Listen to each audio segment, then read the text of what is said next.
بسم اللہ الرحمن الرحیم۔ السلام علیکم ناظرین، امیر ناصر الدین سبکتگین ایک غلام تھا اور نیشاپور میں اس کا قیام تھا۔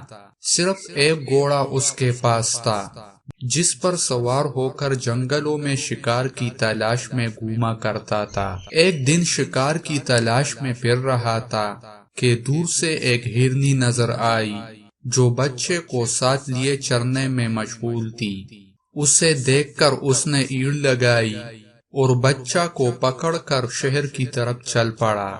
شہر کے قریب پہنچ کر اس نے جنگل کی طرف مڑ کر دیکھا تو حیران رہ گیا۔ بیچاری ممتا کی ماری ہرنی اپنے بچے کے پیچھے چلی آ رہی تھی۔ امیر سبکتگین کو یہ دیکھ کر ترس آ گیا۔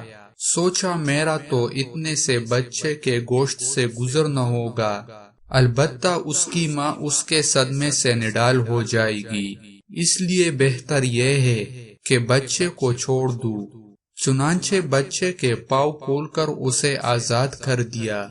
بچہ اچھلتا کودتا ہوا اپنی ماں کے پاس چلا گیا اور پھر دونوں جنگل کی طرف چلے گئے۔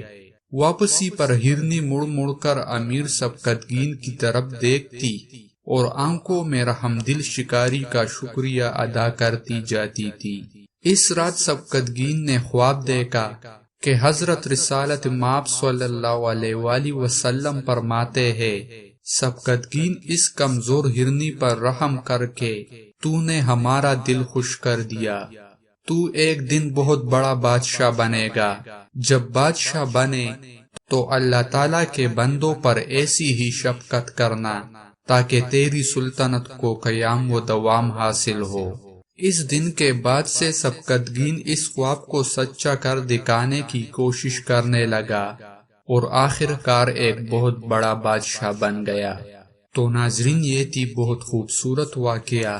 آخر میں آپ سے ایک چھوٹی سی گزارش ہے، اگر آپ کو یہ واقعہ پسند آیا ہے تو ہمارے چینل کو سبسکرائب کریں۔